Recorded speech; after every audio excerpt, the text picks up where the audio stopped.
یہ 6 آیتیں وہ ہیں کہ جو آج پوری دنیا میں بہت زیادہ کھٹک رہی ہیں لوگوں کو۔ سورہ توبہ کی ان آیات کو ویس جو ہے تلا ہوا کہ انہیں قرآن سے نکالا جائے پوری قوت کے ساتھ۔ جہاں تک جو نصاب میں اگر کہیں آ گئی ہیں تو ان کو تو نکلوا دیا انہوں نے، کیونکہ اس میں بظاہر ایسا محسوس ہوتا ہے کہ مسلمانوں کو ہمیشہ کے لیے یہ حکم دے دیا گیا کہ کافروں کا مشرکوں کا قتل عام کرو، حالانکہ یہ بات غلط ہے۔ یہ مشرکوں کے لیے خاص معاملہ تھا، عرب کے مشرکین کے لیے، امیین عرب۔ حضور کی بعثت خصوصی تھی امیین عرب کے لیے۔ هو الذی بعث فی الامیین رسولا منہم، انہی میں سے تھے آپ، امیین میں سے تھے، بنی اسماعیل میں سے تھے۔ تو آپ کی اصل بعثت، پرائمری بعثت جو ہے وہ بنی اسماعیل کی طرف تھی، البتہ آپ کی بعثت عمومی پوری دنیا کی طرف تھی۔ تو یہ قاعدہ جو ہمیشہ سے چلا آ رہا تھا اللہ تعالیٰ کا کہ اگر کسی رسول کو بھیج دیا جائے کسی قوم کی طرف اور وہ رسول کا انکار کر دیں، ان کی دعوت جو ہے پوری سامنے آنے کے بعد، تو وہ قوم ہلاک کر دی جاتی تھی۔ قوم نوح ہلاک کی گئی اسی قاعدے کے تحت، قوم ہود، قوم صالح، قوم شعیب، سدوم اور عمورہ کی بستیاں، آل فرعون غرق کیے گئے، کس لیے؟ اسی قاعدے سے۔ تو حضور صلی اللہ علیہ وسلم کی چونکہ بعثت خصوصی تھی الی اہل العرب، مشرکین عرب، لہذا ان کے بارے میں قانون یہ تھا کہ اب اگر یہ ایمان نہیں لائیں گے تو یا تو اللہ تعالیٰ کسی اور عذاب کے ذریعے سے انہیں ختم کرتا، یا دوسری شکل یہ کی گئی کہ اہل ایمان سے کہہ دیا گیا کہ انہیں 4 مہینے کی مہلت دے دو، اس 4 مہینے کی مہلت کے اندر اندر ایمان لے آئے تو جان بخشی ہے، ورنہ 4 مہینے ختم ہوں گے تو پھر ان کو قتل عام کرو، جہاں چاہو جہاں پاؤ قتل عام کرو۔ یہ آیت قرآن مجید کی سخت ترین آیات میں سے ہے۔ براۃ من اللہ ورسولہ الی الذین عاہدتم من المشرکین، اللہ اور اس کا رسول بری ہیں تم نے جو بھی معاہدے کیے ہیں مشرکین کے ساتھ ان سے۔ پچھلے درس میں جو بات آئی تھی یہاں وہ بہت اور کھل کر آ گئی ہے۔ فسیحوا فی الارض 4 اشہر، تو اب ان مشرکین سے کہا جا رہا ہے آپ زمین میں گھومو پھرو 4 مہینے۔ وَاعْلَمُوا أَنَّكُمْ غَيْرُ مُعْجِزِ اللَّهِ، جان لو تم اللہ کو عاجز نہیں کر سکتے، وَأَنَّ اللَّهَ مُخْزِي الْكَافِرِينَ، اور اللہ تعالیٰ ان کافروں کو لازماً رسوا کر کے رہے گا، ذلیل کر کے رہے گا۔ وَأَذَانٌ مِّنَ اللَّهِ وَرَسُولِهِ إِلَى النَّاسِ يَوْمَ الْحَجِّ الْأَكْبَرِ، اور یہ اعلان عام ہے اللہ اور اس کے رسول کی طرف سے تمام لوگوں کو، یوم الحج الاکبر، حج اکبر کے دن۔ حج اکبر سے عام طور پر لوگ سمجھتے ہیں کہ جو جمعے کو حج ہو وہ حج اکبر ہے، نہیں، یہ غلط ہے۔ قرآن کی روح سے جو حج اکبر ہے وہ حج ہے، حج اصغر جو ہے وہ عمرہ ہے، عمرے کو حج اصغر کہتے تھے، حج اکبر جو ہے وہ حج ہے۔ تو یہ حج تھا جو سن 9 ہجری میں جب حج ہو رہا ہے تو اس میں یہ اعلان کرا دیا گیا، یہ آیات نازل ہوئی ہیں جبکہ حضور نے قافلہ روانہ کر دیا تھا، آپ خود نہیں گئے تھے۔ حضرت ابو بکر کی قیادت اور عبارت میں قافلہ حج روانہ ہو چکا، جب قافلہ جا چکا یہ 6 آیتیں نازل ہو گئیں۔ پھر حضور نے حضرت علی کو بھیجا، جاؤ علی، اور جا کر وہ اعلان عام کر دو، یہ جب مکے کے اندر جب وہاں حج کے موقع پر تمام عرب کے لوگ جمع ہوں گے یہ اعلان عام کر دو، میری طرف سے تم اعلان کرو۔ حضرت علی جو ہے منزل بر منزل تیزی کے ساتھ دوڑتے ہوئے آ گئے، ابھی راستے ہی میں تھا قافلہ، پہنچ گئے۔ حضرت ابو بکر نے ان کو دیکھا تو دیکھتے ایک سوال کیا، ذرا نوٹ کیجئے کس قدر وہاں نظم اور ڈسپلن کی بات ہوتی تھی۔ حضرت ابو بکر پوچھتے ہیں امیر او مامور، علی تم امیر کی حیثیت سے آئے ہو یا مامور کی حیثیت سے؟ یعنی آیا اللہ کے رسول نے مجھے معزول کر کے تمہیں امیر بنا کر بھیجا ہے، امیر الحج، تو ٹھیک ہے میں تمہارے تابع ہوں، تم نشست سنبھالو، اور مامور ہوں، یا یہ کہ تم مامور ہی رہو گے اور یہ جو ذمہ داری ہے امیر الحج کی وہ میرے پاس ہی رہے گی۔ حضرت علی کہتے ہیں مامور، میں مامور بنا کر بھیجا گیا ہوں، امیر بنا کر نہیں۔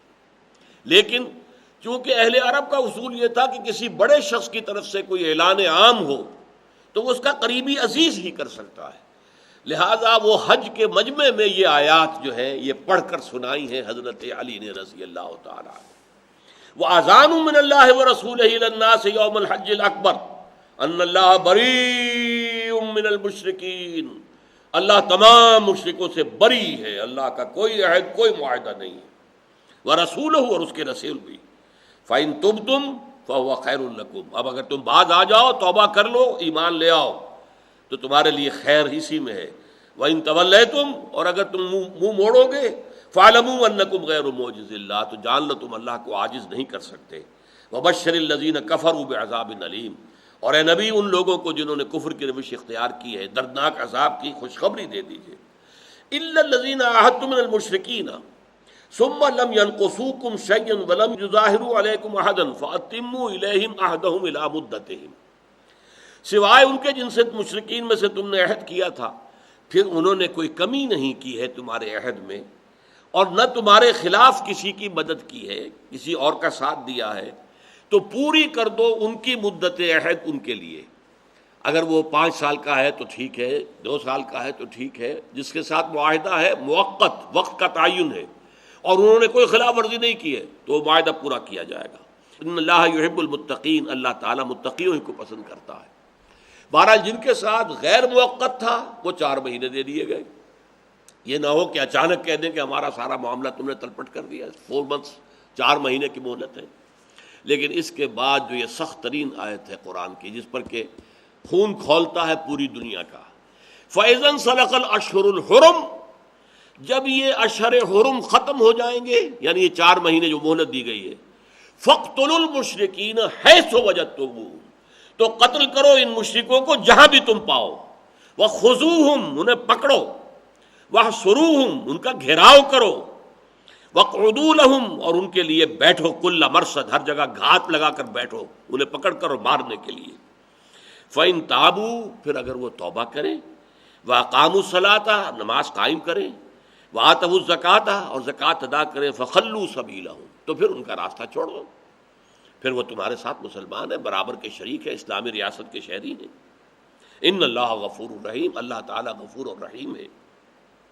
وَإِنْ أَحَدٌ مِّنَ الْمُشْرِكِينَ اسْتَجَارَكَ، اور اے نبی اگر مشرکین میں سے کوئی شخص تمہارا پڑوس چاہے، تمہارے پاس آنا چاہے، فَأَجِرْهُ، تو آپ اسے امن دیجئے، پناہ دیجئے، حتیٰ یسمع کلام اللہ، یہاں تک کہ وہ اللہ کا کلام سن لے۔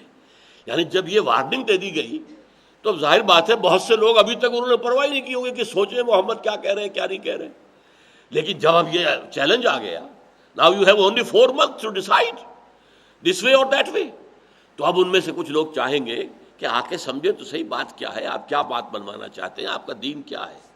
تو فرمایا اے نبی، وَإِنْ أَحَدٌ مِّنَ الْمُشْرِكِينَ اسْتَجَارَكَ فَأَجِرْهُ، اگر مشرکین میں سے کوئی شخص آپ کی پناہ طلب کرے، فَأَجِرْهُ، تو اسے پناہ دیجئے، حتیٰ یسمع کلام اللہ، یہاں تک کہ اللہ کا کلام سن لے، قرآن مجید سنے سمجھے دعوت کیا ہے۔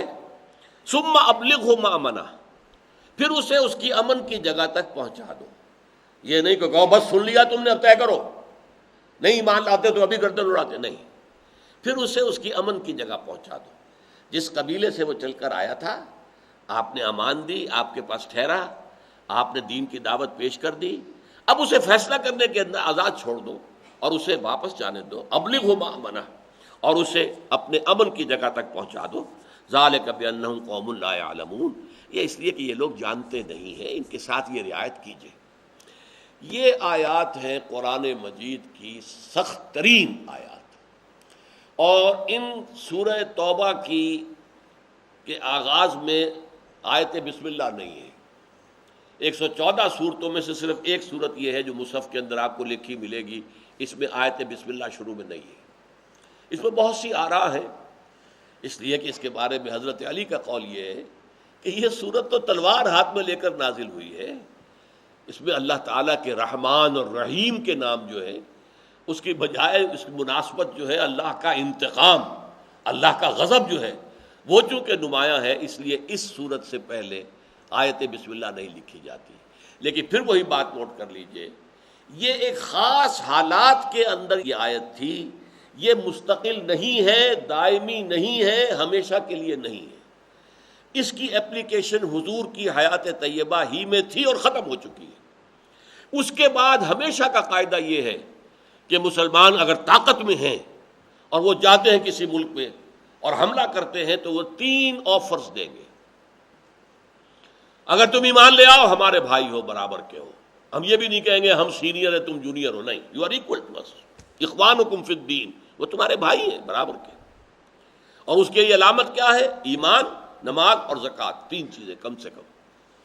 اچھا اگر یہ تمہیں منظور نہیں تو تم نیچے ہو کر رہو اور جزیہ دو۔ بالا دست جو ہے، بالا تر نظام اللہ کے دین کا ہوگا۔ یؤتُ الجزیۃ عن ید وہم صاغرون، یہودیوں سے، عیسائیوں سے، ہندوؤں سے، ایرانیوں سے، مجوسیوں سے، ہر ایک سے۔ پھر یہ بات دوسری یہ ہے تم تابع ہو کر رہنا قبول کرو، تم ہندو، مجوسی، عیسائی، یہودی جو چاہو بن کر رہو، لیکن نظام اللہ کا ہوگا، اللہ تعالیٰ کی حکومت ہوگی، پوری کائنات کا حاکم وہ ہے اور یہاں بھی حکومت اسی کی ہوگی۔ اچھا اگر یہ بھی پسند نہیں ہے تو پھر آؤ، تلوار ہمارے اور تمہارے درمیان فیصلہ کرے گی، میدان میں آ جاؤ۔ تو وہاں یہ نہیں تھا کہ تم لازماً ایمان لاؤ ورنہ تمہیں قتل کر دیا جائے گا، نہیں، یہ صرف اہل عرب کے مشرکین کے لیے تھا جن میں حضور کی اصل اور اولین بعثت تھی، اور اس میں بھی ایک چوائس تھا کہ اگر تم ایمان نہیں لانا چاہتے اور اس قتل سے بھی بچنا چاہتے تو اب تم یہاں سے ہجرت کر جاؤ، چلے جاؤ۔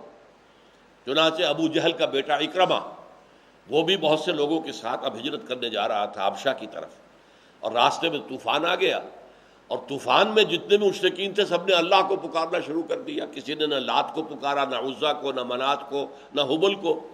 انہوں نے کہا اگر یہی بات ہے، ہماری فطرت میں صرف اللہ ہے، تو پھر ہم کہاں جا رہے ہیں؟ محمد اسی کی تو دعوت دے رہے ہیں صلی اللہ علیہ وسلم۔ وہ واپس آ کر ایمان لے آئے، اور بڑے کارہائے نمایاں انہوں نے سر انجام دیے، اور جو نئے جھوٹے نبی اٹھ کھڑے ہوئے تھے جنگ یمامہ میں وہ شہید ہوئے ہیں، اور انہوں نے بہت جو ہے اپنی بہادری کا ثبوت دیا اسلام کے دفاع میں۔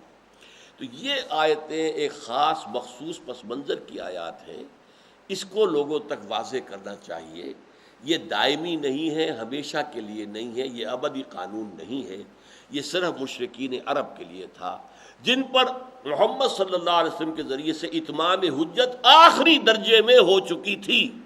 اب یا تو انہیں کسی آفت سماوی سے ختم کیا جاتا، غرق کیا جاتا، یا یہ ہے کہ ان کے اوپر کوئی زلزلہ آتا، کچھ اور آتا۔ اللہ تعالیٰ نے اس کی شکل یہ اختیار کی، اور واقعہ یہ ہے کہ ایک بھی مشرک کا خون نہیں بہا، سب ایمان لے آئے۔ اذا جاء نصر اللہ والفتح ورأیت الناس يدخلون فی دین اللہ افواجا، فوج در فوج ایمان میں داخل ہو گئے۔ جو کچھ لوگوں کی جو ہے اگر گردنیں اکڑی رہیں تو وہ ملک چھوڑ کر چلے گئے۔